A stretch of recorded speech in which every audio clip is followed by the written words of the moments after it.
Merci beaucoup d'être là aujourd'hui. Le regroupement tenait justement à remercier l'accompagnateur de nous permettre cette belle collaboration et de et de placer Lauriane Lacerte devant vous avec son expertise. Donc, le regroupement TDL Québec regroupe les organismes communautaires qui œuvrent directement à accompagner le TDL dans sa globalité sur le terrain, et cela un peu partout au Québec. Il y a un total de 11 organismes qui œuvrent sur le terrain. Donc, si vous, pour votre raison, pour votre région, vous ne les connaissez pas encore, je vous encourage à aller voir notre site Internet Regroupement TDL Québec, voir organisme, et vous devriez être capable de trouver l'organisme qui dessert votre région. Si malheureusement il n'y en a pas, communiquez avec nous et on tentera de répondre à vos besoins au meilleur de nos capacités. Donc, je vous laisse entre les mains de Lauriane Lacerte, orthophoniste. Bonjour tout le monde! Donc, je vais partager mon écran. Juste avant, pendant que je prépare mes choses, je vais juste voir avec vous, est-ce que vous pouvez m'écrire ou juste me dire, votre en fait, vous êtes qui? Je vais dire ça de façon globale comme ça. Mais en fait, si vous avez un rôle particulier, si vous êtes ici comme parent, comme intervenant, pour représenter un organisme, tout ça, il y en a que je le vois dans les noms, mais il y en a que c'est juste le prénom. Donc ça m'aide un peu à me situer, à voir un peu à qui je parle. Il y a des noms que je reconnais quand même, mais sinon, vous pouvez peut-être juste, m'écrire ça ou me le dire là, si vous voulez, pendant que je prépare mon partage d'écran comme ça et voilà. OK, c'est bon?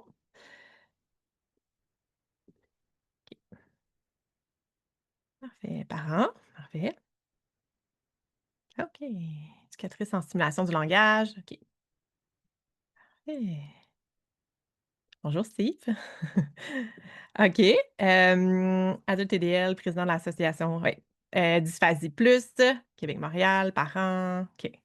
Intervenante en développement du langage. Parfait. Maman, OK. Excellent. TS. OK. Bon, ça me situe. Excellent.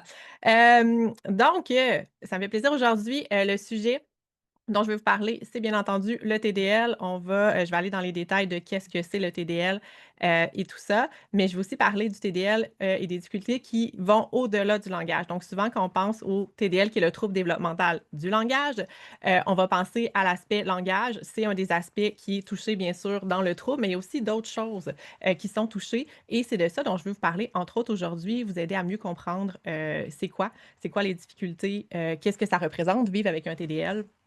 Donc voilà, mon objectif aujourd'hui avec vous.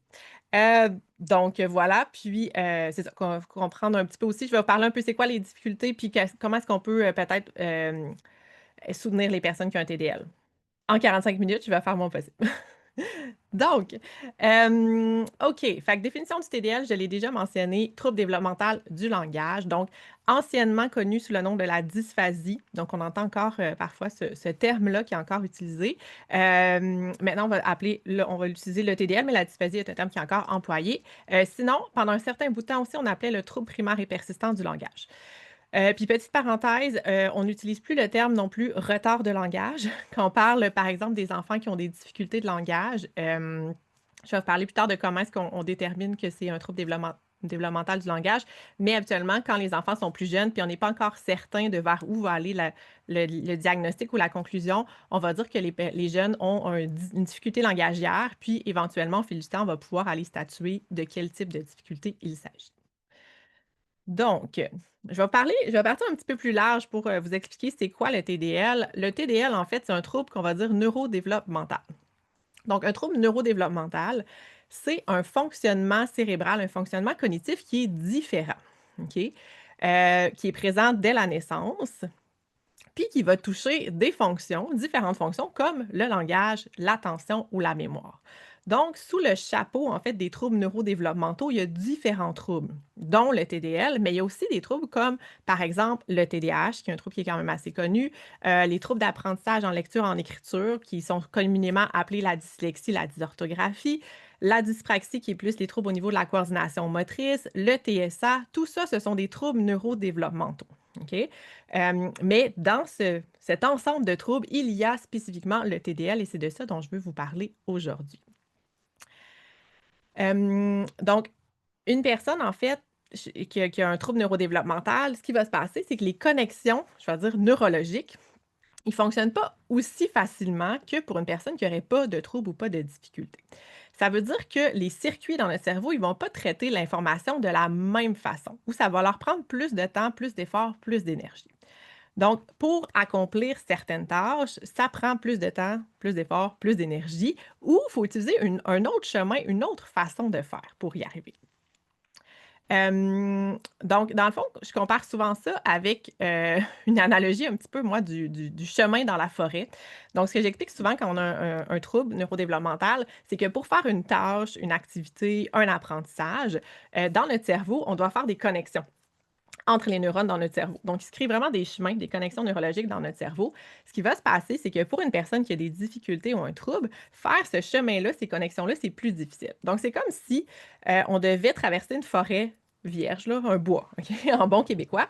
On doit passer au travers du bois, mais pour traverser, on a comme, par exemple, une personne qui n'aurait pas de difficulté va avoir sa scie mécanique, ses grosses machineries lourdes pour déraciner, tout ça. Ils vont faire le chemin, puis ils vont se faire une belle autoroute au travers du bois. Ça va être un chemin qui va être fait plus facilement, plus rapidement, avec moins d'efforts. Une personne qui a un trouble neurodéveloppemental, ce qui va se passer, c'est qu'elle va quand même réussir à faire son chemin pour aller de l'autre côté de la forêt, mais par exemple, elle va partir avec une hache ou une petite scie, quelque chose comme ça. Donc, pour faire le chemin, pour se rendre de l'autre côté, elle va y arriver. Mais ça va prendre plus de temps, plus d'efforts, plus d'énergie que l'autre personne qui arrive avec sa grosse machinerie lourde.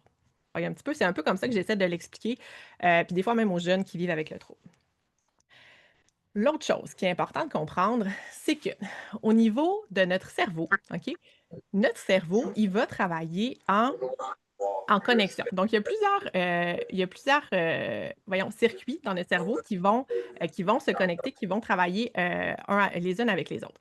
Fait qu'en fait, là, quand on va parler, par exemple, d'un trouble du langage, OK, il y a une aire dans notre cerveau, qui est comme sur le côté ici, entre autres, qui va s'occuper, alors vous ne voyez pas ici, qui va s'occuper de tout ce qui est le langage. Par contre, ce qui va se passer, c'est que c'est pas découpé au couteau dans notre cerveau. Comme j'ai fait un petit mini dessin là, très simple, là, mais c'est pour vous dire que toutes les aires cérébrales communiquent une dans l'autre. Fait que si par exemple, on voit une personne qui a, on va dire, un trouble de langage, qui aurait une partie de son cerveau qui fonctionnerait moins bien, moins efficacement, mais ça ne veut pas dire que parce qu'il y a juste cette bout-là de son cerveau qui ne va pas nécessairement bien fonctionner. Cette partie-là de son cerveau va communiquer avec d'autres parties de son cerveau. Puis c'est pas si coupé au couteau, dans le sens où ça se peut que les petites parties autour qui s'occupent de d'autres tâches ou de d'autres fonctions dans la vie de tous les jours soient aussi un peu affectées. Donc, quand on va parler, puis là, je parle pour le TDL principalement, mais quand on parle d'un trouble neurodéveloppemental, souvent, on va voir quelque chose qui est plus marquant, qui est plus visible. Dans le cas du TDL, c'est le langage, souvent qui est le plus visible, la partie qui est la plus touchée. Mais ça ne veut pas dire qu'il n'y a pas d'autres petits défis qui gravitent autour de ça, puis qui ont aussi un impact dans la vie des gens. OK, donc, je vais vous parler de ça aussi, et c'est vrai pour tous les troubles neurodéveloppementaux. Donc, voilà. OK, le TDL. Si je vous explique ça, trouble développemental du langage, en fait, la définition comme telle qui est utilisée maintenant, c'est de dire que la personne qui vit avec un TDL, elle va avoir des difficultés langagières à s'exprimer ou à comprendre, ou les deux, en fait. OK, il y a comme des facteurs d'inclusion et d'exclusion pour dire qu'on parle d'un TDL ou non. Donc, les difficultés, ils ne sont pas uniquement reliés à l'apprentissage d'une langue. Donc, ici, on ne parle pas de la maîtrise, par exemple, d'une langue. On parle vraiment d'un trouble développemental qu'il a depuis la naissance. Donc, ce n'est pas parce que la personne est en train d'apprendre, par exemple, le français ou une autre langue qu'elle a des difficultés langagères à s'exprimer ou à comprendre. OK? Ça, c'est un facteur, on va dire, d'exclusion. On ne peut pas dire qu'il y a un TDL ben, si c'est juste en lien avec l'apprentissage d'une langue. OK?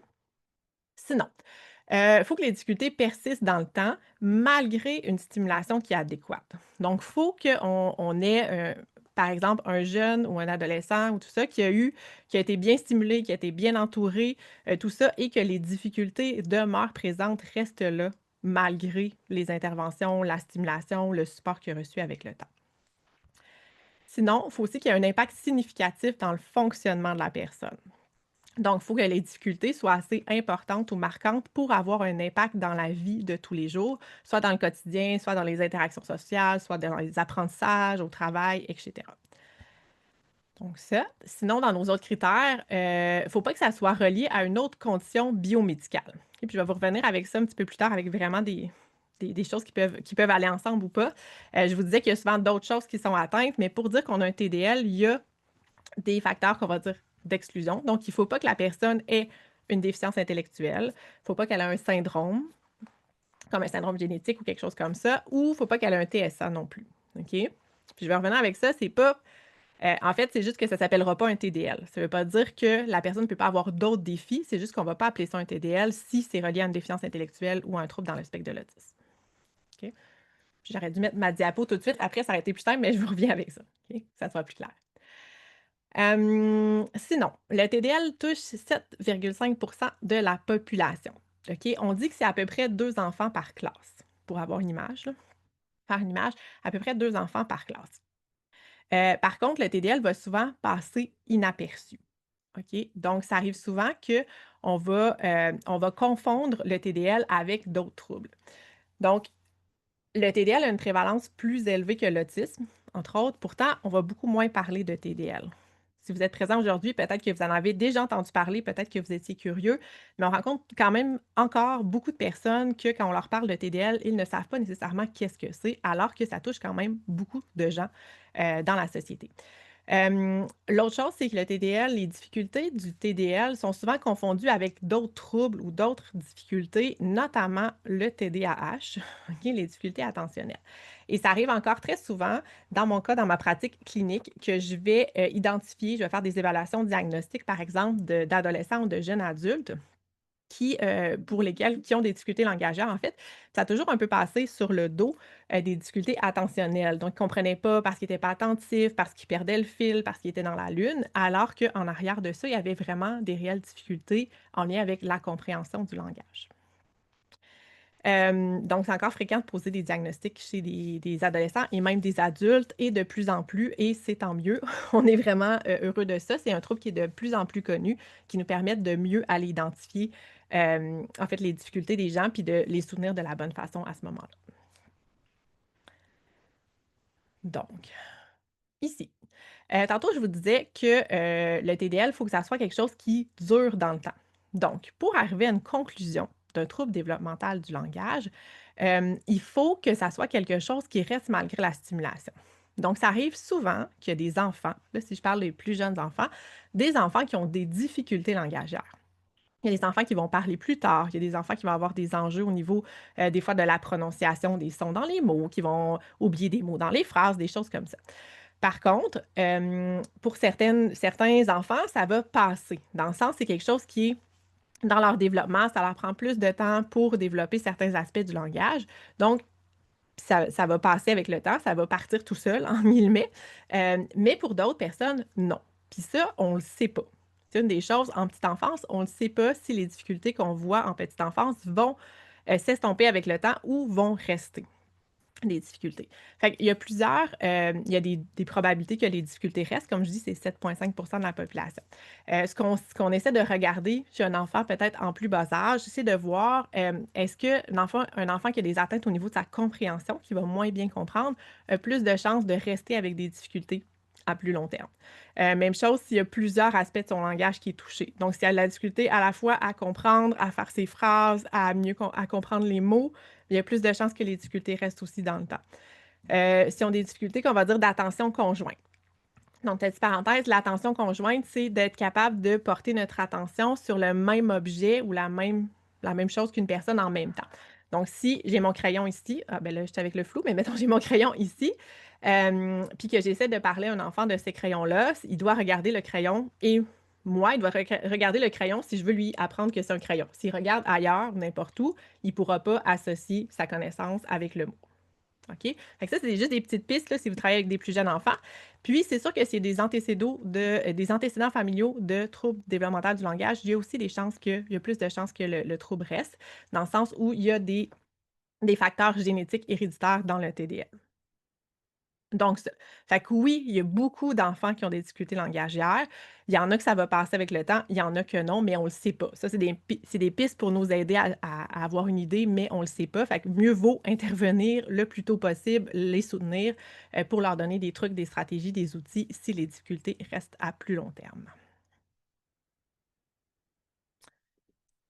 Sinon, le langage, c'est complexe. J'en ai glissé un petit peu, des petits des petites brides ici et là depuis le début. Donc, j'ai parlé des sons dans les mots, j'ai parlé des structures de phrases, je vous ai aussi parlé du vocabulaire, de la compréhension. Le petit point que j'ai pas parlé encore, c'est la pragmatique, c'est tout ce qui est les interactions. On va appeler ça la régie de l'échange, les interactions. Donc, tenir compte de ce que la personne a connaît ou non, tenir compte de ce que je parle avec un adulte ou un enfant, est-ce que cette personne-là était là ou pas avec moi dans cet événement-là que j'essaie de raconter? Est-ce qu'elle a fini de parler puis je suis en train ou je suis en train de lui couper la parole pendant qu'elle parle? Donc tout ça, c'est ce qu'on va appeler la pragmatique, ça fait aussi partie du langage. Donc pour une personne TDL, tous ces aspects-là de son langage peuvent être touchés. C'est pas toujours le cas, c'est pas toujours tous les aspects qui sont touchés, mais tous ces aspects-là pourraient être touchés chez une personne qui a un TDL.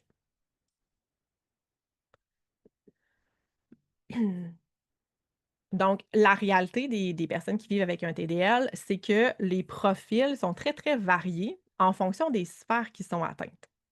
Donc, il y a des personnes qui peuvent avoir des difficultés à la fois de compréhension puis d'expression. Il y a des personnes qui vont avoir des difficultés avec des aspects très spécifiques au niveau de leur expression. Par exemple, les sons dans les mots, les phrases. Il y a des personnes qui pourraient avoir beaucoup de difficultés avec tout ce qui est le vocabulaire. Donc, apprendre des nouveaux mots, comprendre le sens des mots, comprendre des nouveaux concepts, tout ça. Donc, selon les sphères qui sont atteintes, le profil ou les difficultés que la personne va avoir dans la vie de tous les jours vont être très variables. Donc, en fait, c'est important de voir ça parce que, des fois, on a l'impression: «Ah oui, je connais une personne qui a un TDL, donc j'ai une image de ça ressemble à quoi?»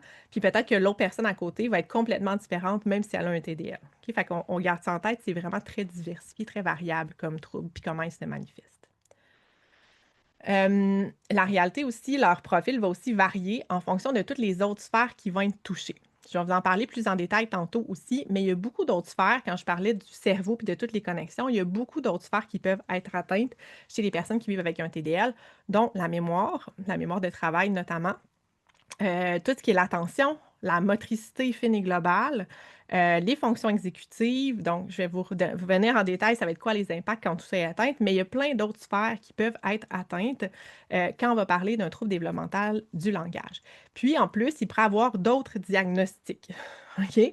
Donc, d'autres diagnostics qui viennent avec le TDL qui font en sorte que des fois, c'est un peu difficile de départager qu'est-ce qui est quoi quand on regarde la personne puis ses enjeux, ses défis. Fait que j'ai fait ici un petit résumé là, pour dire la comorbidité, OK? La comorbidité, c'est le fait d'avoir 2 diagnostics ou 2 troubles en même temps, OK? Donc, ce qui est important de comprendre, c'est que ça se peut qu'un jeune qui a, par exemple, un TDL ait aussi des troubles au niveau de ses apprentissages. OK? Qu'on fasse l'évaluation en neuropsychologie, par exemple, en orthophonie, qu'on ait creusé tout ça, en ergothérapie aussi, s'il y a des difficultés motrices, qu'on ait fait les évaluations, puis qu'on se dise, OK, oui, il rencontre les critères diagnostiques pour telle difficulté, telle difficulté, telle difficulté. Puis ça arrive quand même souvent. Au niveau des pourcentages, là, j'ai mis les pourcentages ici, mais tu sais, on est autour du 50 de chance ou de probabilité, je vais dire ça, d'avoir un autre trouble associé au TDL. OK? Fait que des fois, il y a plusieurs diagnostics. Des fois, il y a un diagnostic principal avec d'autres atteintes autour qui sont moins significatives, moins importantes, mais qui sont quand même présentes puis qui vont changer la vie de la personne puis les impacts de ces difficultés dans sa vie de tous les jours. Petite parenthèse, j'ai dit tantôt que je reviendrai un peu avec ça. Il y a des diagnostics qu'on peut retrouver avec un TDL, puis il y a des diagnostics qu'on ne peut pas retrouver avec un TDL. OK? C'est un peu complexe, des fois, de se retrouver dans tout ça. Ici, j'ai déjà parlé un petit peu de tout ce qui était possible là, dans les diapositives juste avant. Par contre, ici, ça c'est important, c'est qu'on ne peut pas avoir un trouble dans le spectre de l'autisme, une déficience intellectuelle, un retard global de développement, une perte auditive sévère, donc vraiment on n'entend pas, certains syndromes, un traumatisme crânien, quelque chose comme ça, qui vont être associés avec le TDL. Donc, on ne peut pas avoir un TSA et un TDL. Ça ne fonctionne pas. dans la terminologie, dans les diagnostics. C'est comme des diagnostics qui sont exclusifs. On ne peut pas avoir un et l'autre en même temps. Ce qu'on va dire à ce moment-là, parce que ça arrive, des enfants, par exemple, qui ont un TSA, qui ont des difficultés langagières. OK? Ça arrive. Un jeune qui a un déficient intellectuel qui a des difficultés langagières à s'exprimer ou à comprendre. Ça se peut. Ce qu'on va dire à ce moment-là, c'est qu'il va avoir un trouble de langage qui va être associé à son TSA. Fait qu'on va dire TSA avec un trouble de langage, mais ce n'est pas un trouble développemental du langage. OK? Là, on est un peu dans la subtilité, mais c'est quand même important. Il y a encore beaucoup de gens qui vont confondre le TSA et le TDL, mais c'est deux troubles différents qui se manifestent de façon différente et qui ne peuvent pas nécessairement se retrouver ensemble. Ça va? Si vous avez des questions après par rapport à ça, n'hésitez pas à me le dire, à m'en faire part. Puis juste vous dire aussi que des fois, les diagnostics peuvent changer avec le temps. Ça veut dire que, par exemple, quand ils sont très, très petits, surtout, les manifestations sont très semblables entre les deux problématiques. Je vais dire ça comme ça. Fait que ça arrive qu'au fil du temps, on se dit, ah, mais on pensait que cet enfant-là, finalement, il y avait un TSA, mais finalement, ah, non, on réalise avec le temps, les apprentissages puis son évolution, que finalement, son diagnostic, ça va être un TDL ou vice-versa. OK? Ça arrive, ça, que ça change au cours du temps. Mais ils ne peuvent pas être les deux en même temps. Voilà. Donc, l'évaluation, c'est quelque chose qui est quand même important parce que ça permet justement d'aller distinguer tout ça. Puis pas juste, en fait, pour moi, c'est pas nécessairement oui, distinguer les troubles, mais aussi voir c'est quoi, qu'est-ce qui cause les difficultés. Souvent, on va observer une difficulté, une manifestation de la difficulté dans la vie de tous les jours, mais c'est important de se questionner et de dire, OK, cette difficulté-là, par exemple, l'enfant n'arrive pas à suivre en classe, elle est liée à quoi? Qu'est-ce qui fait qu'il n'arrive pas à suivre dans la classe? Bien, dans le fond, ça va changer notre façon d'intervenir. Mieux on va comprendre la cause de la difficulté, le pourquoi, plus ça va être facile de s'adapter pour que l'enfant vive des réussites. Puis même chose pour l'adulte dans son milieu de travail. L'adulte dans son milieu de travail a de la difficulté à s'intégrer ou quand il y a des nouvelles tâches, c'est difficile. OK, pourquoi il y a de la difficulté? Est-ce qu'on peut comprendre les causes derrière ça, le pourquoi, pour après ça, mieux aller l'outiller? Oui, pour mieux se comprendre, mais aussi pour avoir les bons outils et les bonnes stratégies pour travailler. Puis un des exemples que j'utilise souvent, c'est par exemple un des cas classiques, c'est un jeune primaire ou secondaire qui va avoir des difficultés, par exemple, en compréhension, qui n'a pas des bonnes notes en lecture. OK, mais pourquoi il n'y a pas des bonnes notes en lecture? Est-ce parce qu'il a de la difficulté à lire? Il lit pas assez vite, c'est pas automatique, il fait des erreurs? Est-ce qu'il lit bien, mais il ne comprend pas qu'est-ce qu'il lit? Est-ce qu'il arrive à lire bien, puis normalement, il comprend bien, mais ouf, son attention est tellement pas là qu'il tombe dans la lune à tous les paragraphes? Qu'est-ce qui va faire en sorte qu'il va avoir une faible note en lecture? Puis mieux on va comprendre, plus on va savoir, bien, plus on va pouvoir lui donner les bons outils pour compenser, en fait, les difficultés. Ça OK. Donc, je vais vous parler plus en détail j'ai parlé tantôt de difficultés de compréhension, d'expression, tout ça. Je vais vous détailler un petit peu, ça ressemble à quoi, en fait, ces difficultés-là, concrètement, dans la vie de tous les jours. Puis là, je vais essayer de m'adapter justement au fait que ça soit des enfants, des adolescents, même des fois des adultes. OK? Donc, quand on parle des difficultés de compréhension, ce qu'on va dire, c'est qu'une personne qui vit avec un TDL va avoir la difficulté à comprendre ce qu'on lui dit, surtout. OK? Les situations, c'est peut-être plus difficile, c'est quand il y a, je vais dire, beaucoup d'informations. Donc, quand les consignes sont longues ou qui contiennent beaucoup d'étapes, de choses à faire, ça peut être un défi. OK? Puis je vous explique pourquoi. Ouais, je vous explique pourquoi tout de suite. Donc, c'est que pour eux, c'est difficile de traiter rapidement l'information. OK? Donc, quand, par exemple, la personne doit traiter l'information, on lui donne une consigne ou elle écoute, par exemple, quelque chose, là, elle doit écouter, soit en classe un enseignement, un documentaire, une formation à son travail, quelque chose comme ça. Il y a beaucoup, beaucoup d'informations à la fois. Leur temps pour traiter l'information qui est verbale, qui est langagière, va être plus long. Ça leur prend plus de temps. Donc, si on empile plein d'informations, une à la suite de l'autre, un peu comme ce que je suis en train de faire avec vous en ce moment, si on a beaucoup d'informations, la personne, elle va avoir la difficulté à traiter toute cette information-là, donc elle va perdre comme des morceaux d'information, puis là, elle va devenir un peu mélangée. OK? Ça va être difficile de suivre. Même chose s'il y a plusieurs étapes ou tout ça, de se souvenir des autres étapes. Puis je vous disais tantôt, la mémoire est aussi atteinte, donc tout ça va venir jouer ensemble. Sinon, au niveau du vocabulaire, OK, le vocabulaire, c'est un des grands, grands défis dans les troubles développementaux du langage, de dire est-ce que je comprends bien, au niveau de la compréhension, c'est de bien comprendre le sens des mots, puis surtout de bien comprendre le sens des mots qui sont moins fréquents, moins familiers. Donc, souvent, ils vont arriver à comprendre les mots réguliers utilisés dans la vie de tous les jours, mais quand on va parler de vocabulaire qui est plus abstrait, quelque chose qui n'est pas concret, visuel, qu'on ne peut pas imager, ou des mots qu'on n'utilise pas très souvent, là, ça va être plus difficile. Puis en fait, ce qu'on sait, c'est que ça leur prend beaucoup, beaucoup plus d'exposition pour être capable d'enregistrer le sens d'un mot, par exemple. Fait qu'une personne qui n'aurait pas de difficulté va voir le mot en moyenne 5 à 7 fois pour intégrer le sens. Donc, c'est un mot que tu es exposé là, 5 à 7 fois à ce mot-là, puis au sens. Ça va faire partie de ton bagage, de ton lexique. Tu vas pouvoir le connaître, l'utiliser. Un jeune qui a un TDL, ça peut aller jusqu'à 30 fois en moyenne et même des fois plus que ça. OK? Fait que 30 fois, 50 fois. Fait qu'avant d'être exposé 50 fois à un mot, il faut que ça soit un mot très fréquent pour que ça soit un mot qui est connu. Si c'est un mot qu'on n'utilise pas souvent, qu'on voit surtout à l'écrit, mais pas en conversation orale, ça se peut que ça prenne beaucoup plus de temps pour le maîtriser. Sinon, il y a aussi souvent des difficultés au niveau des structures de phrases. Donc, la complexité des phrases ou des phrases qui ont des formes qui sont plus inhabituelles. Si je vous dis, par exemple, je ne sais pas, le chien est poussé par le garçon. OK, bien, c'est une structure inversée, c'est une structure passive qu'on appelle. Donc, tu sais, le chien, c'est pas lui qui fait l'action, c'est le garçon qui pousse le chien. Bien, dans la phrase, habituellement, on dit le garçon pousse le chien. C'est une phrase que le sujet il fait l'action. Ça, c'est une phrase qui est inversée.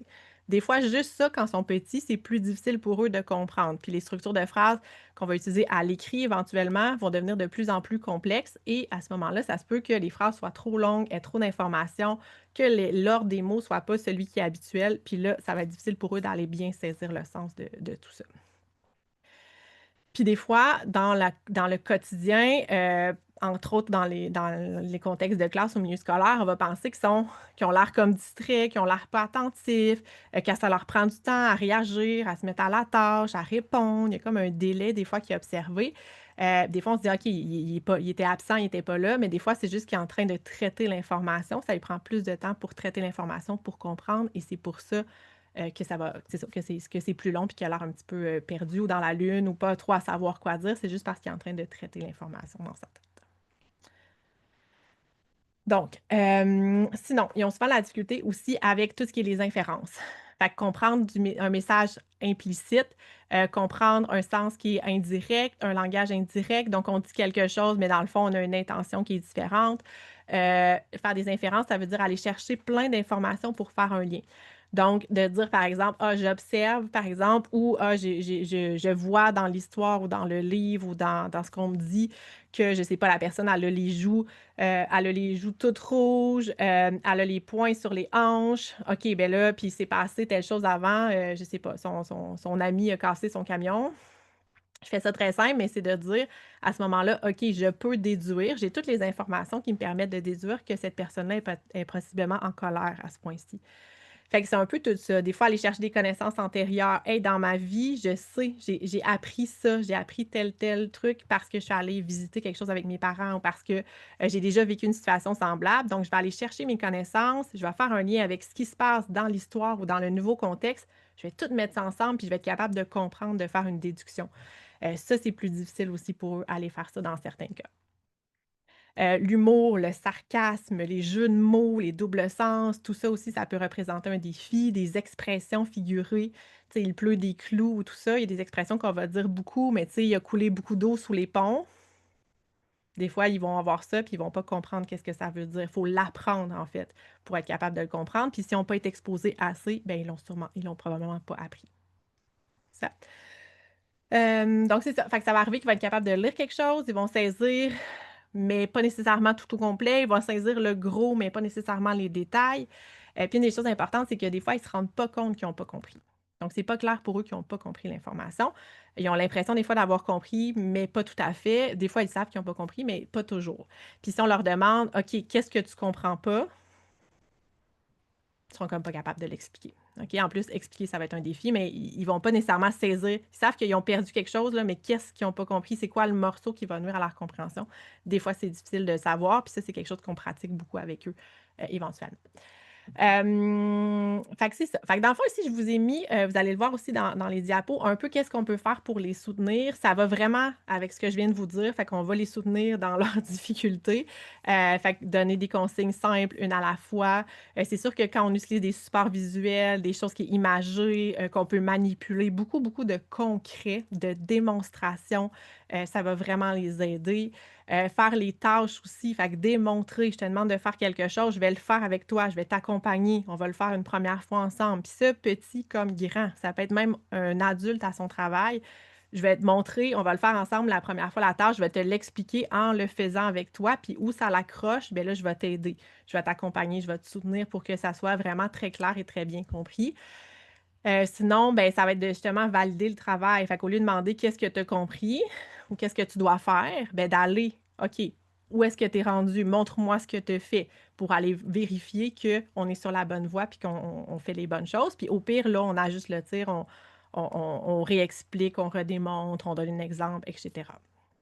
OK? Fait que ça, pour tout ce qui est, plus au niveau de la compréhension. Ensuite de ça, au niveau de l'expression. Fait que ce que je dirais, c'est au niveau de l'expression, c'est que souvent, ils le savent dans leur tête, qu'est-ce qu'ils veulent dire, mais ils ont de la difficulté à pas l'articuler physiquement, mais à le mettre ensemble pour produire quelque chose qui est clair, qui est cohérent, puis que l'autre personne va bien comprendre. Fait que dans leur tête, c'est clair, mais qu'est-ce qui sort, c'est pas toujours si clair. Fait que des fois, justement, les phrases peuvent être courtes, mal organisées, il peut manquer des mots dans les phrases. Plus la personne est âgée, en fait, plus comment ça va se manifester, c'est avec des phrases qui sont peut-être plus courtes, plus simples, un vocabulaire qui est plus simple aussi. Il n'y aura pas nécessairement d'erreurs tant que ça, de sons dans les mots, de mots oubliés, mais ça va être quand même simple par rapport à ce qu'on pourrait s'attendre à leur âge ou à leur niveau scolaire. Le vocabulaire, c'est ça. Souvent, ils vont utiliser des termes qui sont plus simples. Des fois, ils vont utiliser des termes qui n'ont pas nécessairement 100% compris le sens. Fait que c'est un mot qui existe, mais dans ce contexte-là, c'est pas tout à fait le bon mot. C'est pas tout à fait le mot juste pour ce contexte-là. Des fois, c'est ça, le message est comme pas si clair que ça. Dans leur tête, c'est clair, mais qu'est-ce qui sort, c'est pas nécessairement si clair que ça. On comprend pas nécessairement bien.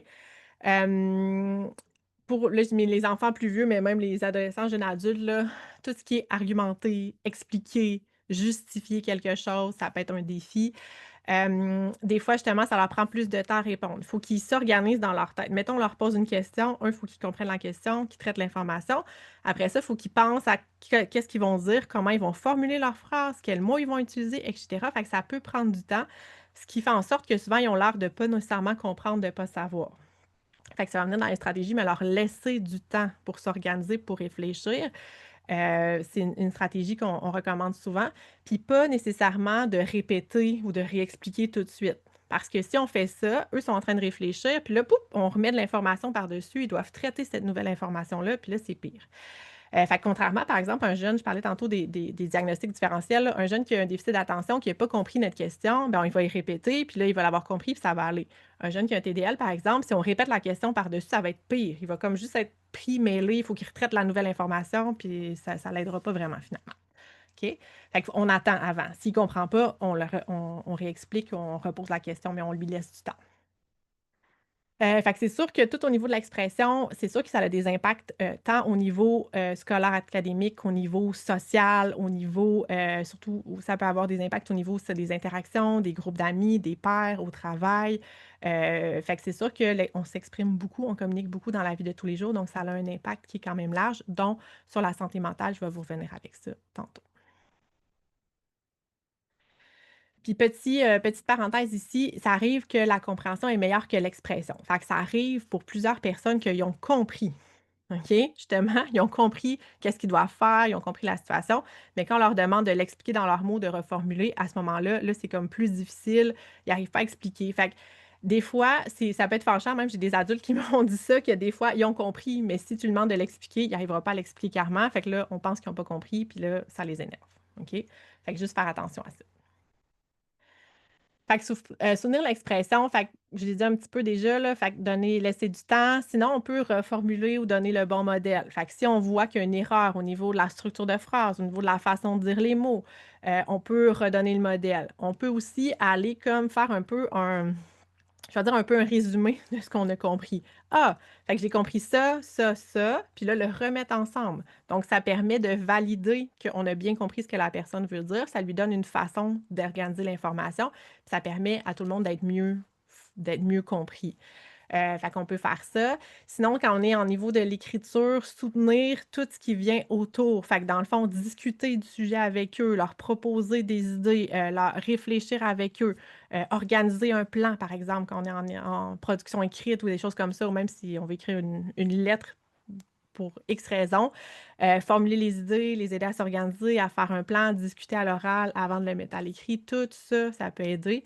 Puis avoir des outils, des aides-mémoires, des listes de mots, une liste de mots adaptée au contexte, là, pas une liste de 50 mots qui vont être toutes perdues dedans, mais une petite liste de mots avec des mots en lien avec le thème, en lien avec le sujet, tout ça. Fait que vraiment leur donner des outils concrets sur lesquels ils peuvent s'appuyer pour aller s'aider par rapport à ça. Donc, sinon, je voulais parler aussi des autres sphères atteintes, dont on parle pas beaucoup encore, mais qui sont de plus en plus, appuyées, démontrées par la recherche. Donc, on sait maintenant qu'une personne qui vit avec un TDL va aussi avoir des difficultés avec ce qu'on va appeler la mémoire de travail. Donc, retenir une information, puis la manipuler en même temps dans notre cerveau. Fait que, justement, il y a beaucoup de tâches qui demandent mémoire de travail. J'entends une question, je lis une information, tout ça, je dois m'en souvenir dans mon cerveau, traiter, répondre à la question, aller chercher l'information, puis le dire. C'est beaucoup de manipulation mentale. Puis ça, la mémoire de travail, c'est une des sphères qui est affectée chez les personnes qui vivent avec un TDL. Fait que c'est un peu les mêmes trucs que je vous disais, tantôt, tu sais, répéter, séparer, répéter après qu'il ait réfléchi. On s'entend? Séparer en petits morceaux, avoir des supports visuels, tout ça. Ça peut être utile, mais on garde en tête que aussi la mémoire est un enjeu, peut être fragile pour eux. L'attention, j'en ai parlé un petit peu. Des fois, en fait, faut garder en tête que des fois, il peut y avoir un trouble déficitaire de l'attention qui est associé. Des fois, ils ont juste une attention qui est peut-être un petit peu plus fragile que les autres personnes. Puis des fois, ils sont carrément ce que je vais appeler, moi, en surcharge cognitive. Donc, imaginez une personne, puis je prends souvent le contexte de la classe parce que c'est quand même très, très exigeant pour ces personnes-là d'être dans une classe, puis ça peut être dans d'autres contextes comme au travail, tout ça. Mais de dire, je suis assis, dans la classe pendant la journée, j'ai les enseignants qui m'enseignent des choses. Quand au secondaire, c'est pas toujours le même enseignant, donc on me partage l'information, je dois comprendre, je dois apprendre, je dois m'exprimer. Après ça, je sors pour ma pause dîner, je dois parler avec toutes mes amies qui parlent plusieurs personnes à la fois. Je dois suivre les conversations, je dois formuler mes idées, je dois répondre. Tout ça, ils deviennent épuisés, mentalement épuisés carrément. OK? Fait que des fois, quand tu es mentalement épuisé, ça se peut que tu aies l'air un petit peu perdu, un petit peu dans l'une, que tu sois comme plus tout à fait là en partie de ta journée. Fait que des fois, c'est ça, c'est une surcharge qui fait en sorte que leur attention, elle devient vraiment fragile parce qu'ils sont juste débordés dans leur cerveau. Ah, mais aussi, il peut y avoir aussi des réels enjeux attentionnels. Ça peut être tout ça en même temps. Puis les fonctions exécutives, c'est être capable de planifier quelque chose, planifier les étapes à faire, les tâches, qu'est-ce que je dois faire, je commence par où, planifier organiser son temps, tout ça. Ça, c'est un enjeu. La flexibilité, j'ai appris de telle façon, maintenant j'ai appris une chose de plus que je dois ajouter ou ah, dans ce contexte-là, on le fait de cette façon-là. Ah, dans un autre contexte, je dois m'adapter, je dois le faire d'une autre façon. Fait que tout ça, ça peut être un enjeu. Tout ce qui est l'autocorrection, l'autovérification. Est-ce que tu as bien fait tes choses? Est-ce que c'est correct? Est-ce que c'est complet? Fait que tout ça aussi peut être un enjeu. Donc, savoir par où commencer, être un peu bloqué devant la consigne. OK, qu'est-ce que je fais avec tout ça? Ou par où je pars? Comment je commence? Reviser, corriger, et cetera. Puis une des affaires aussi, c'est que pour gérer tout ça, on va beaucoup utiliser le métalangage qu'on appelle. Fait qu'on va se parler dans notre tête. Ah, OK, là, j'ai regardé tous mes verbes. OK, maintenant, je vais être rendu à regarder mon orthographe. Tu sais, on va beaucoup se parler dans notre tête où il va y avoir comme une certaine logique. Quand notre langage est fragile, notre métalangage, donc ce qu'on utilise pour se parler dans notre tête, là, pour se contrôler, tout ça, ça va être fragile aussi. Fait que là, on parle des fonctions exécutives, mais ça peut être un peu la même chose dans tout ce qui est la gestion des conflits, la gestion des émotions, et cetera, là. Le vocabulaire en lien avec les émotions, bien exprimer ses émotions, tout ça en arrière va être aussi affecté. Et difficulté au niveau de la motricité, Donc, encore une fois, des fois, on a 2 diagnostics, un trouble d'acquisition de la coordination qui est anciennement la dyspraxie. Donc, on peut avoir ça, mais on peut aussi avoir juste des fragilités. Des personnes avec une calligraphie qui est un peu plus fragile, quand ils sont plus petits, difficulté à découper, tout ce qui est au niveau de la motricité globale, courir, sauter, et cetera. Fait que ça aussi, c'est quelque chose qu'on voit souvent, en lien avec le TDL, puis qui peut encore compliquer, qui ajoute comme une charge de plus, en fait, aux difficultés qui sont là. OK. Fait que dans le fond, par rapport à tout ce qui est les fonctions exécutives, la mémoire puis tout ça, c'est sûr qu'on veut essayer de réduire la charge, la surcharge, qu'ils ont sur eux. Fait que fractionner les tâches, faire des petits bouts de tâches un à la fois, faire des pauses planifiées. Fait qu'on sait que c'est un travail qui va être long, qui va demander beaucoup d'énergie, ben, on va prendre des pauses à des moments X pendant ce travail-là. On peut soutenir tout ce qui est autour. Fait que si je veux voir, si l'enfant est capable de faire telle tâche, OK, par exemple, je sais pas moi, il est capable de formuler une phrase, ben je vais peut-être donner des mots étiquettes, je vais essayer de trouver des idées avec lui, je vais corriger ses erreurs d'orthographe parce que mon but, c'est de voir s'il est capable de formuler une phrase. Vous voyez? Fait qu'on va aller soutenir tout ce qui est autour pour qu'il puisse concentrer son énergie sur ce qu'on essaie de vérifier, mettons, ou qu'on essaie de travailler avec lui. Hem Sinon, c'est ça, valider qu'il y a en action. Je dirais aussi aller soutenir, là, je l'ai mis dans l'autre. Je l'ai mis ici. Tout ce qui est au niveau de l'inclusion, des groupes, des pairs, on fait vraiment, vraiment attention à ça quand c'est possible, OK? Moi, j'en parle souvent des enseignants, enseignantes ou des intervenants, intervenantes, de voir puis vous pouvez faire la même chose à la maison, si vous avez une fratrie, tout ça, de s'assurer, qu'il a sa place, que les autres lui laissent de l'espace, qu'on valorise ses forces. Hem Dans les travaux d'équipe, souvent d'être prudent puis d'associer avec des personnes qui sont des pairs soutenants, puis pas des personnes, qui vont un peu critiquer, chialer, tout ça. Lui donner des tâches dans lesquelles il est compétent, compétente, fait qu'un peu tout ça. Parler des différences ensemble, des forces, des défis de tout le monde. Fait que vraiment essayer d'amener aussi le jeune à se comprendre, à se connaître, à savoir: «OK, oui, ça, c'est difficile pour moi, mais ça, je suis vraiment bon dans cet aspect-là. OK, moi, je pourrais faire tout ce qui est le visuel parce que je suis super créatif puis j'aime ça, mais l'autre personne, elle va corriger les fautes dans le document». Ce genre de choses-là. Fait qu'on en parle ouvertement, on est conscient de nos défis, nos forces, puis on essaie de travailler, tous ensemble là-dessus. Donc ça. Puis petit juste un petit point là, les impacts là, j'ai parlé beaucoup d'impacts, de difficultés puis tout ça. Les impacts, ils vont être là tout le temps, OK? Mais ils vont être différents en fonction de l'âge puis en fonction de la complexité du langage qu'on va devoir produire ou comprendre. Ça veut dire, là, j'ai mis les exemples, mettons un jeune de 5 ans, ben ça se peut que quand il essaie de raconter sa sortie aux pommes, ben qu'il y a de la difficulté à formuler ses phrases, qu'il y a des erreurs de son dans ses mots, qu'on ait de la difficulté peut-être à suivre. Mais par exemple, je pourrais avoir une adolescente qui, par exemple, a de la difficulté, elle a fait un s'est chicanée avec sa meilleure amie, puis là, il faut qu'ils parlent de la situation ensemble pour essayer de se réconcilier, tout ça. Ça se peut que ça soit un défi, puis ça se peut qu'il y ait des malentendus au niveau de la compréhension qui a créé la situation problématique. Fait que tout ça, ça peut être un défi. Comprendre des concepts dans son cours de sciences ou d'histoire qui pourrait être un défi. Tu sais, quand je pense à un adulte aussi, je peux penser à compléter des formulaires, tu sais, gouvernementaux. Il y a beaucoup d'informations, beaucoup de choses à compléter, puis c'est pas nécessairement facile, clair à comprendre. Toutes ces situations-là où justement devoir parler avec quelqu'un, service à la clientèle, ça peut être une situation qui est stressante, on n'est pas sûr de comprendre, la personne n'est pas nécessairement elle comprend pas nécessairement ce qu'on veut lui dire non plus. Fait il y a comme tous ces aspects-là, ces enjeux-là, qui sont là. Fait que les impacts sont là toute la vie, sont juste vraiment différents au fil de l'évolution, de la personne puis de ce qui est demandé, en fait, dans sa vie, au fur et à mesure. Fait que toutes les personnes qui vivent avec un TDL sont différentes. Ils ont chacun leur style d'apprentissage, ils ont chacun leurs forces, ils ont chacun leurs défis. Il y a des trucs, des stratégies qu'on va utiliser avec certaines personnes qui vont bien fonctionner, qui fonctionneront pas pour d'autres. C'est comme tout le monde. Fait que c'est pas, j'ai envie de dire, c'est pas un one size fit all. C'est pas parce que j'ai un TDL ou cette personne a un TDL, voici comment ça fonctionne, voici comment on devrait l'aider, la soutenir, ce qu'on peut faire. C'est pas comme ça que ça fonctionne. Euh, faut bien se connaître, bien comprendre ses défis. Puis c'est une des choses que je dis souvent, la connaissance de soi, c'est tellement quelque chose d'important pour tout le monde, j'ai envie de dire, mais particulièrement quand on vit avec des difficultés. Ça, c'est quelque chose qui a été même montré récemment dans les études. Plus les jeunes se connaissent, puis les jeunes, tout le monde, OK? Plus on se connaît, plus on est capable de mettre en place des choses pour nous aider, qui vont nous aider, plus on est capable de parler de nos défis avec d'autres personnes, de dire: «Hey, regarde, c'est difficile pour moi de suivre la conversation dans l'équipe quand il y a trop de choses», ou dans un contexte, je sais pas, de conflit en petite enfance, de dire: «Ah, ben regarde, il t'a arraché le jouet des mains, c'est pas parce que, il est pas gentil, c'est parce qu'il arrivait pas à te le dire». Fait que comment est-ce qu'on pourrait trouver une façon? Fait que autant la personne que les gens autour, plus on va connaître, ben, plus ça mieux ça va aller pour tout le monde, j'ai envie de dire ça comme ça. Puis on n'hésite pas, moi, on n'hésite vraiment, vraiment, vraiment pas à parler, aux jeunes de leurs défis, leurs difficultés, de mettre des mots sur ce qu'ils vivent. Souvent, ils se sentent différents, ils se sentent pas compris. Des fois, ils vont se sentir pas compétents dans certaines situations.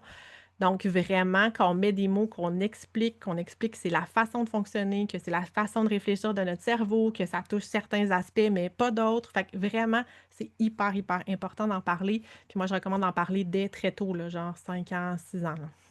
Des difficultés quand on le sait, quand on a la chance d'avoir un diagnostic très tôt.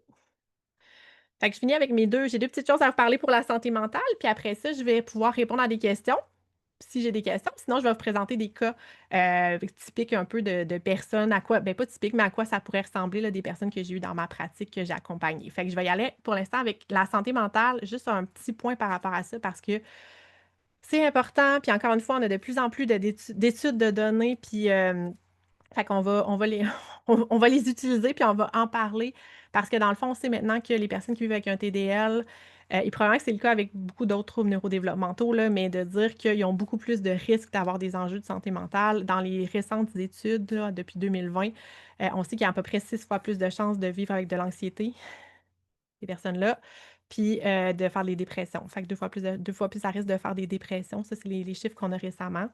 Il y a aussi beaucoup, de frustration qui viennent liées à l'incapacité d'exprimer leurs émotions, leurs idées, qui peut entraîner de l'isolement, de la tristesse, de la colère. Chez les petits, on voit beaucoup de troubles de comportement aussi parce que, ben, on met ça sur le dos des troubles de comportement, mais c'est juste j'arrive pas à m'exprimer, j'arrive pas à comprendre, je sais pas ce qui se passe, puis là, pouf, on explose un petit peu. Puis on a la difficulté à se réguler aussi parce qu'ils ont pas le langage pour se réguler. Fait que tout ça devient un peu un enjeu. Puis c'est ça, le langage est beaucoup utilisé en santé mentale, peu importe l'âge, pour gérer la santé mentale, donc d'exprimer son ressenti et cetera. Donc ça reste un défi aussi pour eux. Hem, puis dans le fond, c'est ça, on a des études aussi qui ont été faites au Québec qui nous montrent que le niveau de langage en bas âge, fait que plus l'enfant est habile pour communiquer quand il est plus petit, mieux va être sa régulation émotionnelle quand il va être plus grand, quand il va être adolescent, par exemple. Fait que c'est sûr que ça a un impact. Fait que comme je le dis encore, travailler sur, être capable d'exprimer son ressenti, tout ça, c'est quelque chose de vraiment, vraiment important dès qu'ils sont petits et on continue à le faire tout au long de la vie. Puis on sait aussi que, ben, dans le fond, les enfants qui ont consulté en pédopsychiatrie. Ça, c'est une étude, c'est des gens qui venaient consulter en pédopsychiatrie. Fait que souvent, anxiété, dépression, troubles de comportement, tout ça, en petite enfance, là, pour les jeunes. Finalement, on se rendait compte qu'il y en avait la moitié qui avait un trouble développemental du langage. Fait que c'est des chiffres qui sont quand même marquants, je trouve. Puis moins les atteintes sont sévères, ben, plus on va focuser sur le comportement. Donc souvent, une personne qui a un trouble qui est moins sévère, quand c'est très on le remarque très bien quand il y a des difficultés, mettons, très claires au niveau de la prononciation, des phrases dans des structures de phrases et tout ça, souvent on dit: «Ah ouais, il y a quelque chose au niveau de son langage». Mais des fois, quand c'est plus subtil, quand c'est un trouble qui est moins sévère, quand ça touche plus la compréhension, ben là, c'est comme si on focus plus sur le comportement, tout ce qui ressort autour, puis on oublie d'aller creuser en arrière pour voir qu'est-ce qui se cache derrière ça.